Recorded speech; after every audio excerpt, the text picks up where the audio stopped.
Hi అండి. అందరూ బాగున్నారా? అందరూ ఎలా ఉన్నారండి? అందరూ బాగోవాలి, అందులో మనం ఉండాలి. ఈరోజు ఏంటంటే సింపుల్ బేసిక్దండి, పండుమిర్చి గోంగూర చట్నీ చేస్తున్నాను రైస్లోకి. సూపర్ ఉంటుందండి. సూపర్ కాంబినేషన్ కూడా చాలా బాగుంటుంది. ఏంటంటే ఒక పెద్ద స్పూన్తో, అంటే ఒక 10 గ్రాములు ఉంటాయి పల్లీలు తీసుకున్నాను.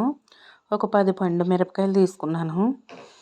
మీ దగ్గర ఇలా పండు మిరపకాయలు ఉన్నప్పుడు పండు మిరపకాయలు వేసి గోంగూర పచ్చడి చేయండి, చాలా బాగుంటుంది. పండు మిరపకాయలును పల్లీలు కలిపి బాగా వేపి తీసుకున్నానండి. పొట్టు ఏమీ తీయాల్సిన అవసరం లేదు.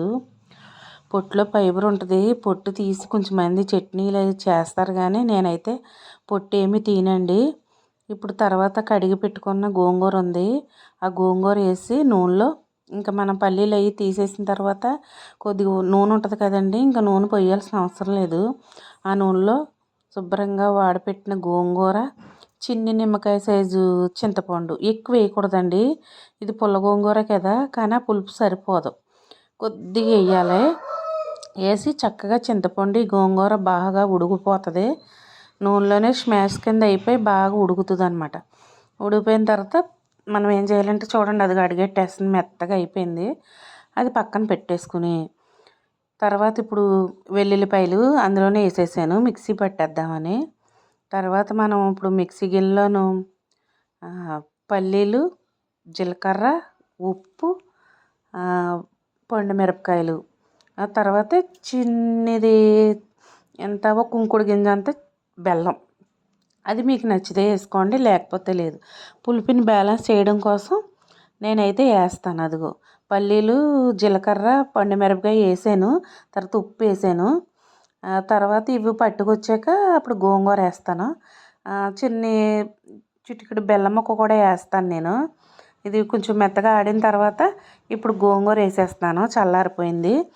మీకు బెల్లం ఇష్టం ఉంటే వేసుకోండి, లేకపోతే లేదు. మాకైతే కొంచెం పులుపుని బ్యాలెన్స్ చేయడం కోసం కొద్దిగా వేస్తాను, ఆ వగర పోవడం కోసం. ఇప్పుడు ఇందులో ఒక పెద్ద సైజు ఉల్లిపాయ వేయాలి, ఎక్కువ ఉల్లిపాయలు వేసుకోవాలండి. ఆ ఉల్లిపాయ టేస్ట్తో మరి పచ్చడి ఉంటుంది నా సాంబ్రంగా. ఇంకెవ్వరూ కూడా ఏదో అంటారు చూసారా, ఆంధ్రామాత గోంగూర అని, అలా ఉంటుందండి. ఇది మెత్తగా కాకుండా కొంచెం బరకగా ఆడుకోవాలి. నేనైతే అలానే ఆడాను, గట్టిగా ఆడాను చూసారా. ఇప్పుడు ఇందులో ఏం చేస్తానంటే అసలైంది, కొంచెం మనకి నువ్వుల నూనె అంటాం కదా, గాను నూనె, అది వేసి కొద్దిగా నూనె వేసి పచ్చి నూనె బాగా కలిపేసి కొద్ది ఉల్లిపాయలు అందులో వేసేసి నేను మిక్సీ పట్టేసాను. ఇంకా కొన్ని ఉల్లిపాయలు పైన వేస్తాను. ఇవి అవి కలిపి చక్కగా అన్నంలోనూ ముద్ద ముద్దకి ఒక్కొక్క ఉల్లిపాయ ముక్క నంచుకుని తింటే ఉంటుంది, సూపర్ ఉంటుందని. చూడండి, అలా ముద్ద ఉల్లిపాయ ముక్క నంచుకుని తింటే చాలా బాగుంటుందండి. ఒకసారి ట్రై చేయండి, సింపుల్ చట్నీ ఇది. మీలో ఇంకెవరైనా మా ఛానల్ని సబ్స్క్రైబ్ చేసుకోకపోతే చేసుకోండి, బెల్ ఐకాన్ క్లిక్ చేయండి. Bye friends.